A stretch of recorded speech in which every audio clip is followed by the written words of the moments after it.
সনাতন ধর্মের যেটুকু যা ক্ষতি, যেটুকু যা অবলুপ্তির যে জায়গাটা দেখছি আমরা, তার জন্য দায়ী কে বা কারা? নমস্কার, আমি আপনাদের স্নেহের ও ভালোবাসার কবি সুব্রত মিত্র। আজও অন্যান্য দিনের মতো একটি গুরুত্বপূর্ণ স্পর্শকাতর বিষয় নিয়ে দু চার কথা বলতে এসেছি। হ্যাঁ, সনাতন ধর্মের মানুষেরা কি আমরা দিনে দিনে পুরোটাই কি ইউরোপিয়ান কালচারের কাছে সঁপে দেব? আমরা নিজেদের সমস্তটাকেই কি একেবারে ভুলে গিয়ে আমরা সমস্তটাকেই বিসর্জন দিয়ে দেবো? আজকের ভারতবর্ষের বুকে দাঁড়িয়ে যে জায়গাটা আমরা দেখছি সনাতন ধর্ম অবলম্বী মানুষদের যে পুজো অর্চনা এবং অন্যান্য সামাজিক কার্যকলাপ, সমস্ত জায়গাতেই কিন্তু মদ ছাড়া হবে না। হ্যাঁ, মদ ছাড়া হবেই না। তাতে যদি কারোর সাথে অনেকদিন পর দেখা হয়, মদ খেতে হবে। কারোর সাথে কোনো রকম ভাব বিনিময়, মদ খেতে হবে। দুর্গাপুজোয় মদ খেতে হবে, কালী পুজোয় মদ খেতে হবে, আপনি তারাপীঠে বেড়াতে যান, মদ খেতে হবে। ছেলের জন্মদিন, মদ খেতে হবে। মানুষ মরে গেলে সেখানেও মদ খেতে হবে। এমনকি আপনার চাকরির প্রমোশন হলে মদ খেতে হবে, বা কারুর কারুর বিরুদ্ধে আপনি কোনো চক্রান্ত করছেন, সেখানেও মদ খেতে হবে।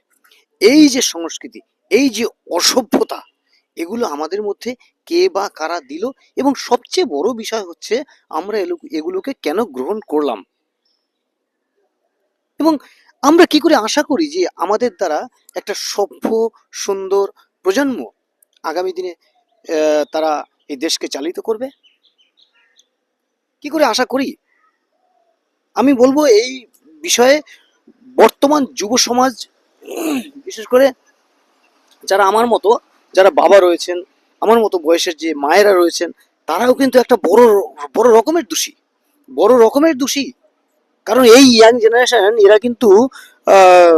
এরা কিন্তু সমস্ত দিক থেকেই একেবারে ছেলে মানুষের মতো তারা নেশায় আসক্ত, তারা মোবাইল অ্যাডিকশন, তারা এই মদে আসক্ত, তারা এমনকি অনেক মেয়েরা পর্যন্ত আজকাল মদ গাঁজা সিগারেট সমস্ত কিছুই খাচ্ছে। অর্থাৎ কি, বর্তমান তো গেছে গেছে, এবং আগামী প্রজন্মও যেন চুলোর ধরে যায়।